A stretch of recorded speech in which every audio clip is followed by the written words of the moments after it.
Quelques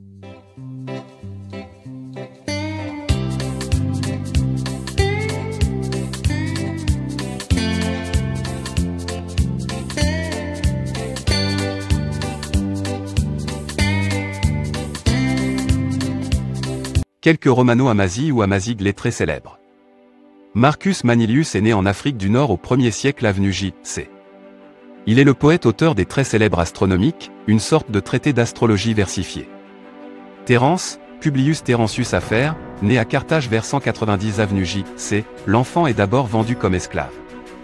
Ayant reçu une excellente éducation, il sera affranchi et fréquentera la haute société romaine. Il reçoit pour nom celui de son maître adoptif, le sénateur romain Terentius Lucanus, et devient célèbre. Malgré quelques difficultés, à Rome on lui préférera Plaute pour non-conformisme à la tradition théâtrale, en produisant 6 pièces littéraires, l'Adrienne, l'Eunuque, adapté par Jean de La Fontaine en 1655, Les Sires, sans succès, Léo Tontimorumeno, Le bourreau de soi-même, Le Phormion, 18 siècles plus tard. Molière s'en inspira pour écrire Les Fourberies de Scapin, les. À Delphes, Molière en usera pour produire l'École des Maries. Terence meurt peut-être vers 159 avant notre ère, moment où l'on perd sa trace. Lucius Florus, Publius Annius Florus, sa vie est mal connue. Contemporain de Suétone, il serait né vers 70 et mort vers 140. Rhéteur et historien d'importance, il a produit un abrégé d'histoire romaine qui couvre la période allant de Romulus à Octave Auguste. L'empereur Adrien l'estimait énormément. Suétone, Caius Suetonius Tranquillus, on sait peu de choses sur cet érudit polygraphe. Il serait né à Hippone vers l'an 70, mort très vaguement entre 122 et 130, possiblement plus tard, et aurait servi comme archiviste impérial. Il est l'auteur des Lavis des 12 Césars. Fronton de Cirta, Marcus Cornelius Fronto, né versant à Cirta, il a suivi des études en Numidie puis à Carthage.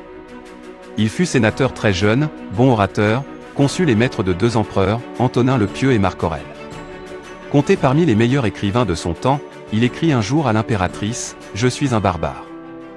Je suis un Libyen et de la religion des Libyens nomades. » Paul Monceau dit de lui, une autre fois, il invoquait solennellement ses dieux indigènes, Amon et les divinités libyques, et nous savons par Minucius Félix que son discours contre les chrétiens avait un grand retentissement au pied de l'Atlas. Dans son caractère, il avait bien les traits africains, sa manie d'exagération, l'expansion un peu théâtrale de son affection pour Marc Aurèle, qu'il déclarait, embrassé même en rêve, son habitude de faire sonner au sa protection, la jactance de ses professions de foi, sa faconde intarissable quand il parlait de lui, sa rude franchise qui n'épargnait pas même les empereurs.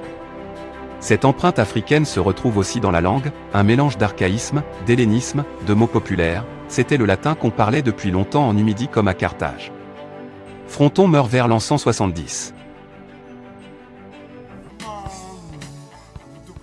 تنميرث تمقراث أيثما أيسما إشاويين إمازيغن أنصوفي السون